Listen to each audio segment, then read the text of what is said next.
दोस्तों इस वीडियो में हम बात करेंगे CSF ओटोरिया के बारे में, यानी कि ब्रेन का पानी कान से लीक करना। CSF होता है सेरेब्रोस्पाइनल फ्लूइड, जो हमारे ब्रेन का पानी है उसे बोलते हैं।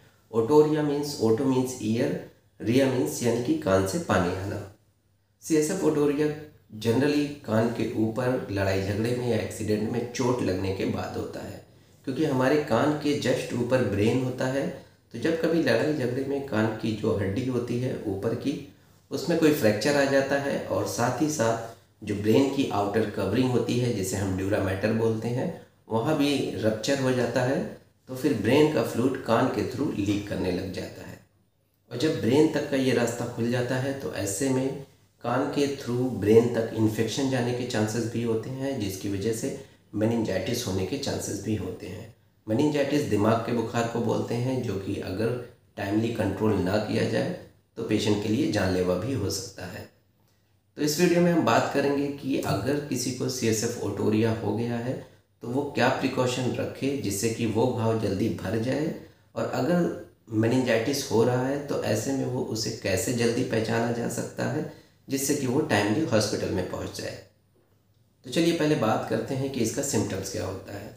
दोस्तों CSF ओटोरिया का सिर्फ एक ही सिम्टम्स होता है कि कान से क्लियर फ्लूइड आना, यानी कान से पानी जैसा डिस्चार्ज होना। चोट लगने के बाद इनिशियली शुरुआत में ब्लड मिक्स डिस्चार्ज हो सकता है, यानी जो पानी आ रहा होगा उसमें थोड़ी रेडिशनेस होगी, कुछ ब्लड के भी मिक्सचर होंगे, और टाइम के साथ साथ जब कान के अंदर ब्लीडिंग बंद हो चुकी होगी तो जो पानी आ रहा होगा वो बिल्कुल क्लियर पानी की तरह होगा। इसके अलावा भी कई तरह के सिम्टम्स हो सकते हैं, डिपेंड करता है कि पेशेंट को कितनी चोटें आई हैं या पेशेंट को कितना हेड इंजरी हुई है। वो सिम्टम्स हो सकते हैं कि पेशेंट को सर में दर्द हो, उल्टी मितली हो या चक्कर जैसा भी लग सकता है। तो चलिए बात करते हैं कि अगर किसी पेशेंट में ईयर ट्रॉमा के बाद CSF ओटोरिया हो गया है तो ऐसे में पेशेंट को क्या प्रिकॉशन रखना चाहिए। Number 1, avoid ear drops. कई बार जब भी कान से डिस्चार्ज आना शुरू होता है तो ऐसे में पेशेंट कान में ड्रॉप डालना शुरू कर देते हैं। कान में बिल्कुल भी ड्रॉप नहीं डालना है ऐसे में, क्योंकि ड्रॉप की वजह से हो सकता है कि बाहर का इन्फेक्शन कान में अंदर की तरफ जाए और फिर ब्रेन तक इन्फेक्शन चला जाए और मेनिंजाइटिस के चांसेस बढ़ सकते हैं। Number 2, bed rest. पेशेंट को कंप्लीट बेड रेस्ट लेना है, और बेड रेस्ट के टाइम पे हेड एंड एलिवेशन रखना है, यानी बिस्तर का जो सिराना है उसे ऊंचा रखना है। Number 3, avoid stress and straining, यानी किसी भी तरह का तनाव नहीं लेना है और किसी भी तरह का शरीर पे तनाव देना भी नहीं है, जैसे कि लैट्रिन के टाइम पे ज़ोर नहीं लगाना है, आगे को झुकना नहीं है, उकड़ूं बैठना नहीं है ज़मीन पे।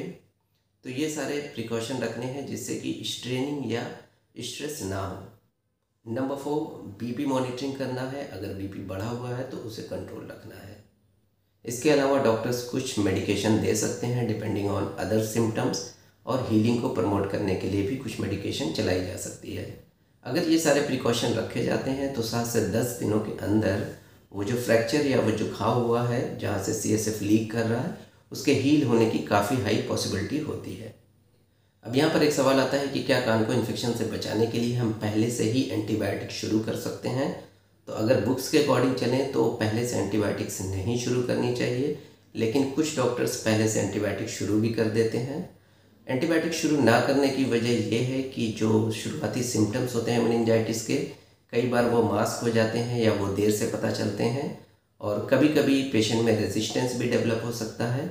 तो ऐसे में बेटर है कि शुरुआत में एंटीबायोटिक्स ना दी जाए और पेशेंट को काउंसिल कर दिया जाए।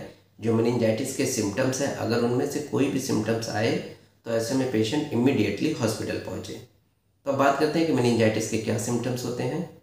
सर में दर्द होना, उल्टी मितली होना, गर्दन का अकड़ जाना, यानी अगर पेशेंट चाहे कि अपनी चिन को अपने चेस्ट से मिलाए इस तरह से, तो ऐसे में पेशेंट को नेक में रिजिडिटी, यानी ऐसा लगेगा कि नेक उसकी स्टिफ हो गई है, मुड़ नहीं रही है।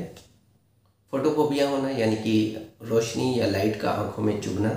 तो ये कुछ सिम्टम्स होते हैं मेनिंजाइटिस के। अगर इनमें से कोई भी सिम्टम दिखे तो ऐसे में इमीडिएटली पेशेंट को हॉस्पिटल लेकर के जाएं ताकि उसका प्रॉपर इलाज किया जा सके। तो आज के लिए इतना ही दोस्तों, मिलते हैं नेक्स्ट वीडियो में एक और टॉपिक के साथ।